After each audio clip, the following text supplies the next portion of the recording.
Hi, If you like our content, like, comment, share, and subscribe. and don't forget to press the bell icon so you can get updated every time we upload a new video.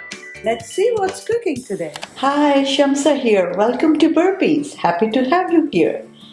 So today I have again come up with my ancestral recipe, and that is on demand and request by some of the followers. If you remember a few months back, I shared our traditional family recipe of machi bhat, that is fish pilaf, and then some followers requested that why don't you do it with prawn pilaf, that is also cooked for generations and generations in my family. So I will share the secret recipe of our family. Let's get started and let's go directly on the stove. So my container is on medium high flame, and I'm adding only 1 tablespoon of ghee and 1 tablespoon of olive oil. You can use any vegetable oil. Now here I have to give my 2 cents. There's a myth that lots of oil, the good amount of oil, will make your recipe tastier. No, it's not like that. It's how you cook and what you add. So you can always cook in 1 tablespoon of oil or ghee, and since it's inflation around the world, oil prices are reaching sky, so it's better we invest in our health also. So I'm just adding 1 tablespoon of ghee and 1 tablespoon of oil. Usually my mom cooks with oil, but ghee gives extra flavor, that's why I add ghee. At this stage, when it's getting hot, you add for this amount of recipe that I'm sharing today, you add 1.5 tablespoon of mustard seeds, whole mustard seeds. And when it starts crackling, you have to add 1 heaped tablespoon of minced ginger, 1 heaped tablespoon of minced garlic. Let it saute, and when aroma gets released, I'm going to add other ingredients. Now see, after aroma got released, I make special green masala, hara masala that we call, and that I showed in my machi bhat recipe also. It's 1 big handful of curry leaves I always put, and that has health benefits and aroma, and 2 tablespoons of dried fenugreek leaves, and 1 this size of green chili. That's it. So with a 1/4 cup of water, I make this paste, and I'm going to add this. Along with this, I'm adding other dry ingredients. So here it's 1.5 tablespoon of dried roasted coriander seeds and coarsely ground, and 1 tablespoon of dry roasted cumin seeds coarsely ground.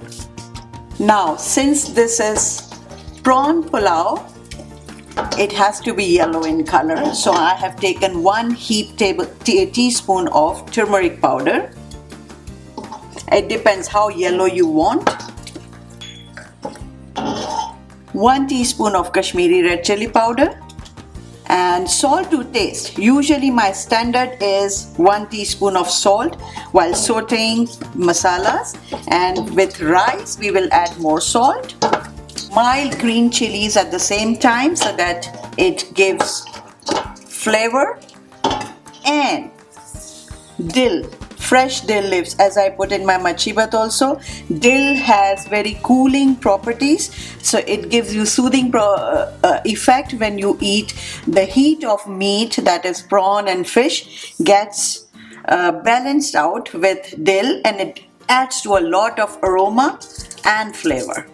So with this, let it saute, and I'm going to add 1/2 cup of water.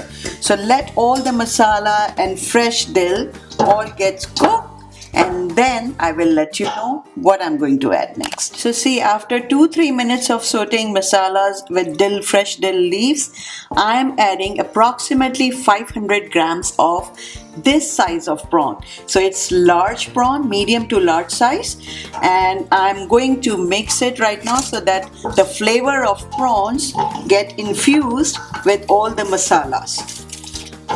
And this size of prawn takes approximately 7 to 8 minutes to fully cook.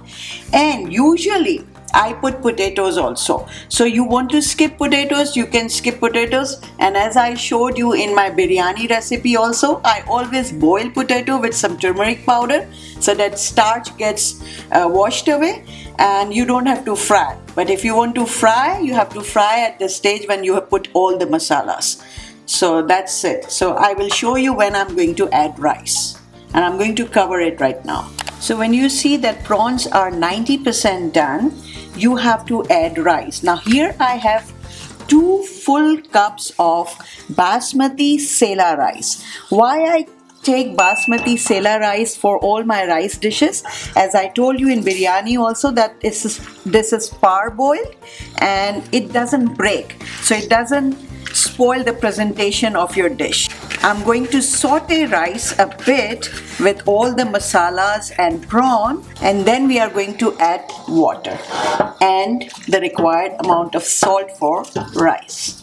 So I'm just going to saute for 2 more minutes and then I'm going to add rice and I'll show you. So now I'm going to add water, and when I see my rice is fully covered in water, so see, it has to be totally dipped into it, and that's it. And I'm adding salt as per the quantity of rice.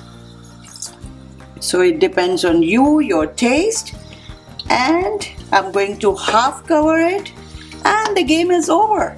And I'll show you. And this potato, if you are not frying, you have to add, because my potato was fully cooked. I don't want it to break further down. So I will just add it when I'm dishing out. Otherwise, you can just cook potatoes with the rice. And I'm going to half cover it. And when the rice is done, I'll show you the final presentation. Okay, water is totally evaporated. Now I will put it on a very slow flame and cover it for 10 minutes so that it's steamed. And one more tip over here. Whenever you cook regular rice or any rice dish, when you turn the flame off after steaming, do not dish out immediately. Let it sit for 5 minutes and then dish out, and rice would be flavorful. Extra flavorful cultural traditional Jhinga Bhat prawn pilaf is ready.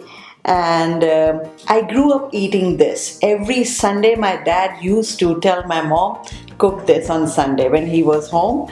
And see, no yogurt, no tomatoes, in very less amount of spices, and with herbs. Dill is very good for your tummy. So enjoy.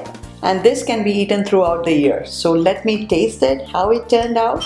My mom would be very happy today. Exact the same taste that my mom cooks, and I was craving for it. So my written recipe is given down in my description box.